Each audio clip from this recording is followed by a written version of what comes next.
Hey Meadowthorpe, it's Mrs. Jacobs. Miss Moffat and Miss Mattil have been reading Frindle to you. This is a chapter book, and today we're going to read chapter 3.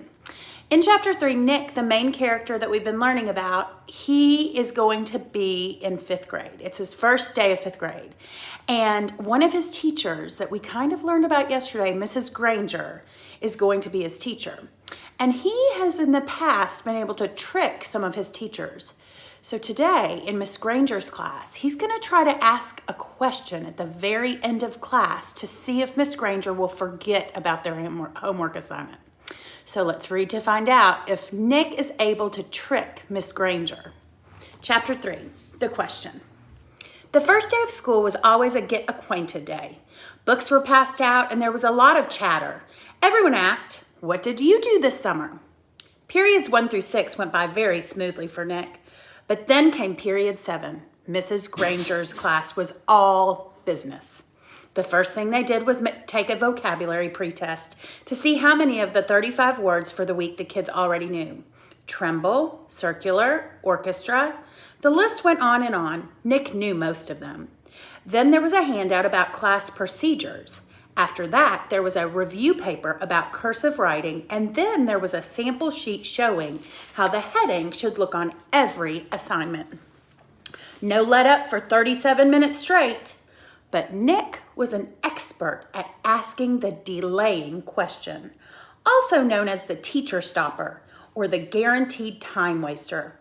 At 3 minutes before the bell, in that split second between the end of today's classwork and the announcement of tomorrow's homework, Nick could launch a question guaranteed to sidetrack the teacher long enough to delay or even wipe out the homework assignment. Timing was important, but asking the right question, that was the hard part. Questions about stuff in the news, questions about college the teacher went to, questions about the teacher's favorite book or sport or hobby. Nick knew all the tricks, and he had been very successful in the past. Here he was in 5th grade, near the end of his very first language arts class with Mrs. Granger, and Nick could feel a homework assignment coming the way a farmer can feel a rainstorm. Mrs. Granger paused to catch her breath, and Nick's hands shot up. She glanced down at her seating chart and then up at him. Her sharp gray eyes were not even turned up to half power. "Yes, Nicholas." "Mrs. Granger, you have so many dictionaries in this room, and that huge one especially. Where did all those words come from? Did they just get copied from other dictionaries? It is sure a big book." It was a perfect thought grenade. Kapow! Several kids smiled and a few peeked at the clock. Nick was famous for doing this, and the whole class knew what he was doing. Unfortunately, so did Mrs. Granger. She hesitated a moment and gave Nick a smile that was just a little too sweet to be real. Her eyes were the color of a thundercloud. "Why, what an interesting question, Nicholas. I could talk about that for hours, I bet." She glanced around the classroom. "Do the rest of you want to know too?" Everyone nodded yes.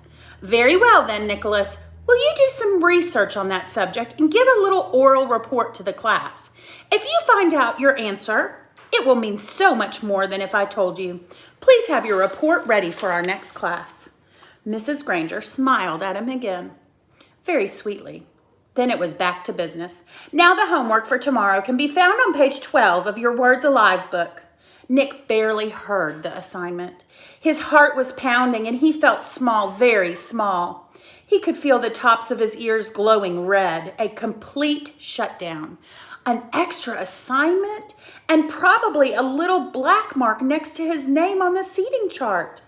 Everything he had heard about this teacher was true. Don't mess around with the lone Granger.